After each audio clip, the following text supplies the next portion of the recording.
आत्ताच्या घडीची सगळ्यात महत्त्वाची बातमी, राष्ट्रवादीचा माजी प्रवक्ता सूरज चव्हाण याला पोलिसांनी ताब्यात घेतलंय, अटक केली।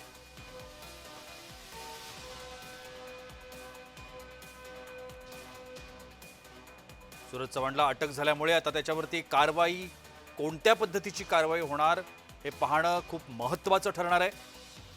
छावा संघटनेचे पदाधिकारी विजय घाडगे यांना केलेल्या अमानुष मारहाण प्रकरणी सूरज चव्हाणला अटक करण्यात आली।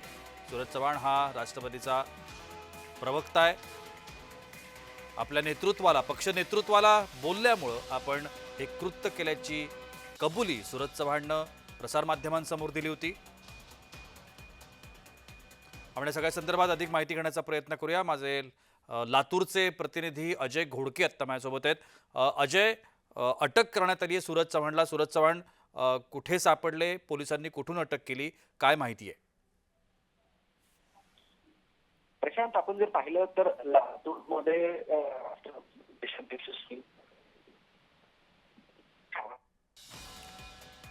अजय, आपला आवाज माझ्यापर्यंत पोहोचत नाहीये, आपण नीट रेंजमध्ये राहिलात तर आवाज ऐकू येईल। दरम्यान सूरज चव्हाणला अटक करण्यात आली आहे। छावा संघटनेचे पदाधिकारी विजय घाडगे यांना मारहाण केल्याप्रकरणी सूरज चव्हाणला ताब्यात घेण्यात आलं, त्याला अटक करण्यात आली आहे। सूरज चव्हाण राष्ट्रवादीचे माजी प्रवक्ता आहे। छावा संघटनेच्या पदाधिकाऱ्याला अमानुष मारहाण प्रकरणी सूरज चव्हाणला पोलिसांनी अटक केली। सूरज चव्हाण हा कालपासून बेपत्ता असल्याचं सांगण्यात येत होतं। विजय घाडगे यांनी या संदर्भात आरोप देखील केला होता की सूरज चव्हाण हा तटकरेंच्या बंगल्यावरती असू शकतो। अजय घोडके आमचे प्रतिनिधी पुन्हा एकदा जोडले गेलेत, आपण त्यांच्याकडून माहिती घेण्याचा प्रयत्न करूया। अजय, आपल्याकडे असलेली माहिती काय? प्रशांत, आपण जर पाहिलं तर राष्ट्रवादीचे प्रदेशाध्यक्ष सुनील तटकरे यांच्या पत्रकार परिषदेमध्ये राडा झाल्याच्या नंतर त्या ठिकाणी विजय घाडगे यांच्यावरती लातूरच्या खासगी रुग्णालयात उपचार सुरू होते आणि खासगी रुग्णालयामध्ये जे उपचार सुरू होते त्याच्यानंतर त्यांनी आज सकाळी जय महाराष्ट्राशी बोलताना हा गंभीर आरोप केला होता की सूरज चव्हाणला पोलिसांना सापडत नाहीयेत, त्याच्यामुळे सुनील तटकरे यांच्या बंगल्यावरती सूरज चव्हाण लपून बसला असल्याची माहिती, तसा गंभीर आरोप सुद्धा विजय घाडगे यांनी केला होता। परंतु आता पोलिसांनी सूरज चव्हाण यांना अटक केलेली आहे आणि त्याच्यानंतर आता एकंदरीत आपण जर पाहिलं तर येणाऱ्या काळामध्ये छावा संघटना असेल किंवा राष्ट्रवादी असेल याच्यातला दोन अधून किती वाढतं हे पाहणं तेवढंच महत्त्वाचं होणार आहे। ही अटक कुठून करण्यात आली, किती वाजता करण्यात आली, या संदर्भात काही माहिती मिळतीये?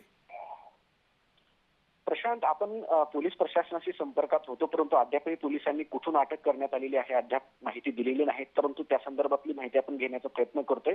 काही वेळातच आपल्याकडे तशी माहिती पोलिसांकडनं उपलब्ध अजय, हा प्रश्न मी एवढ्यासाठीच विचारलाय कारण आपल्याच वाहिनीवरती विजय घाडगेंनी हा पहिल्यांदा आरोप केला होता की सूरज चव्हाण हा तटकरेंच्या बंगल्यावरती असू शकतो किंवा तत्सम राष्ट्रवादीचे जे मंत्री आहेत त्या मंत्र्यांच्या जे सरकारी बंगले आहेत त्यावरती सूरज चव्हाण लपला असल्याची शक्यता ही विजय घाडगेंनी आपल्याच वाहिनीवरती बोलून दाखवली होती। प्रशांत, हे खरं आहे की आज सकाळी जय महाराष्ट्र वृत्तवाहिनीनेच विजय घाडगे यांनी हा आरोप केला होता की सुनील तटकरे किंवा त्यांच्या शासकीय कोणत्याही मंत्र्यांच्या बंगल्यावरती सूरज चव्हाण लपून बसले असल्याचं वृत्त आपण पहिल्यांदा आज सकाळी दाखवलं होतं। त्याच्यानंतर पोलिसांनी सूरज चव्हाणला अटक केल्याची माहिती आहे, परंतु लातूरच्या विवेकानंद चौक पोलीस ठाण्यामध्ये ज्या ठिकाणी गुन्हा दाखल आहे त्यांच्याशी आपण वेळोवेळी संपर्क करतोय, पण पोलीस तशा पद्धतीची माहिती देत नाही। कदाचित पोलिसांकडनं ही गुप्तता राखली जाते, परंतु आपण पोलिसांकडनं ही माहिती घेणार आहोत। काही वेळातच आपण विवेकानंद चौक पोलीस किंवा लातूर पोलीस कोणत्या पद्धतीची अजय कारवाई होऊ शकते सूरज चव्हाणवरती, या संदर्भात काही माहिती मिळतीये? आपण जर पाहिलं तर 307चे या ठिकाणी गुन्हा दाखल करावा सर्वच आरोपीवरती, त्यांना तात्काळ अटक करावी अशी मागणी जोर धरत होती, परंतु आता ज्या पद्धतीनं सूरज चव्हाणला अटक केल्याचं या ठिकाणी माहिती समोर येत आहे, शक्यता आहे प्रशांत की येणाऱ्या काळात हे जे 11 आरोपी आहेत सूरज चव्हाण आणि त्यांचे साथीदार यांच्यावरती 307 प्रमाणे गुन्हा दाखल होऊ शकतो। प्रशांत, अजय धन्यवाद। आपल्यासोबत विजय घाडगे जोडले जात आहेत। विजयजी, माझा आपल्यापर्यंत आवाज पोहोचतोय? जी विजयजी, सूरज चव्हाणला अटक झाली आहे, आपली प्रतिक्रिया? अटक व्हायलाच पाहिजे होती, परंतु साधारण कलम त्या ठिकाणी पोलीस प्रशासनाने लावलेले आहेत. त्याला नोटीस देऊन सोडू नये म्हणजे झालं आता. तुमची काय मागणी आहे? तुमची काय इच्छा आहे? कोणत्या पद्धतीची कारवाई सूरज चव्हाणवर व्हावी? नाही, त्यांनी आम्हाला अतिशय बेदम दिली आहे. आम्हाला जीवे मारण्याचा त्यांचा हेतू होता. त्याप्रमाणे त्यांनी कारवाई केलेली नाही. माझं जी. प्रशासनाला आणि या ठिकाणी स्थानिक पोलीस स्टेशनच्या अधिकाऱ्यांना सांगणं की माझा पूर्वनी जॉब घ्यावा, जी. त्याप्रमाणे गुन्हा दाखल करून त्यांना आत टाकावं. सूरज चव्हाणनं म्हटलं होतं की तो आपल्याशी संपर्क करणार आहे, आपल्या मनामध्ये जे गैरसमज निर्माण झाले ते दूर करण्याचा प्रयत्न करणार आहे आणि या सगळ्या वादावरती पडदा टाकणार आहे, अशा पद्धतीचं वक्तव्य सूरज नाही. चव्हाणने केलेलं होतं. त्यांच्या म्हणण्याला काय महत्व आहे आता? त्यांनी करायचे ते केलंय ना. आता आम्हाला जे करायचे आम्ही करतोय. छावा संघटनेची आता काय मागणी आहे? 307चा गुन्हा त्यांच्यावर दाखल झाला पाहिजे, 307 कलम अंतर्गत. ही मागणी आहे. राष्ट्रवादीच्या जेवढे कोणत्या आरोपी नेत्यांशी, त्यांच्यासोबत- पदाधिकाऱ्यांशी किंवा वरिष्ठांशी आपण चर्चा करणार आहात या संदर्भात? नाही, मीच निर्णय घेणार आहे ना. घटना माझ्यासोबत घडली आहे. जी. मला मारहाण झाली आहे. माझ्या सोबत 2-3 सहकाऱ्यांना मारहाण झालेली आहे. राष्ट्रवादीच्या कुठल्या नेत्यांनी, वरिष्ठ नेत्यांनी आपल्याशी संपर्क केलाय? नाही ना, ते कशाला मला संपर्क करतील?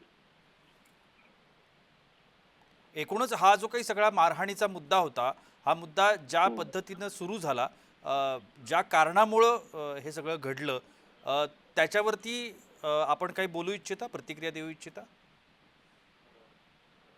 कोणता कालचा प्रकार घडला? माणिकराव कोकाटे. माणिकराव कोकाटेंनी तर स्वतः नैतिक जबाबदारी स्वीकारून राजीनामा दिला पाहिजे.